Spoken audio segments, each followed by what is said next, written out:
সিরিয়ায় অস্ত্রধারীরা ঘরে ঘরে ঢুকে মানুষ হত্যা করছে জানিয়ে নাম প্রকাশ না করার শর্তে এক প্রত্যক্ষদর্শী বলেন, বুস্তান আল শারা গ্রামে আমার চাচি থাকেন। তার সব প্রতিবেশীকে হত্যা করা হয়েছে। নিজেদের সিরিয়ার বর্তমান শাসক গোষ্ঠী হায়াত আল শামের যোদ্ধা দাবি করা এসব অস্ত্রধারী ওই প্রত্যক্ষদর্শীর বাসায়ও তল্লাশি করেন। তাদের মহল্লা থেকে ২০টি গাড়ি নিয়ে যান।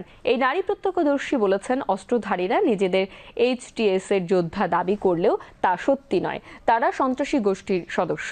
যে ব্যক্তি পালাতে চেষ্টা করেছেন বা যাকে সন্দেহজনক মনে করছে তাকেই তারা হত্যা করছে বলে বলেন তিনি। বাশারপন্থীদের বিরুদ্ধে অভিযান চালাতে লাতাকিয়ায় যাচ্ছেন সরকারি বাহিনীর সদস্যরা।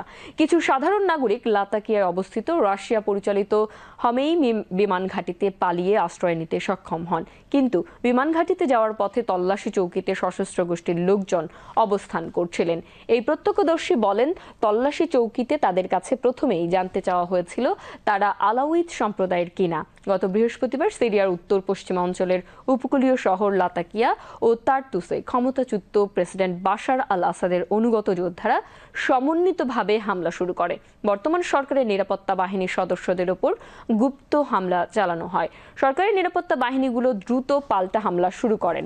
সঙ্গে নতুন সরকারের প্রতি অনুগত বিভিন্ন সশস্ত্র গোষ্ঠীর সদস্যদেরও এই অভিযানে যুক্ত করা হয়। গার্ডিয়ানের এক প্রতিবেদনে বলা হয়, সংঘাতপ্রবণ অঞ্চলের দিকে হাজার হাজার সরকারি বাহিনীর সদস্য পাঠানো হয়েছে। বাশারপন্থীদের দমনে তারা হেলিকপ্টার, গানশিপ, ড্রোন ও কামান ব্যবহার করছেন। একাধিক সংবাদ মাধ্যমের প্রতিবেদন ও প্রত্যক্ষদর্শীদের ভাষ্যমতে নিরাপত্তা বাহিনীর পাল্টা হামলা প্রতিশোধমূলক হত্যাকাণ্ডে রূপ নিয়েছে।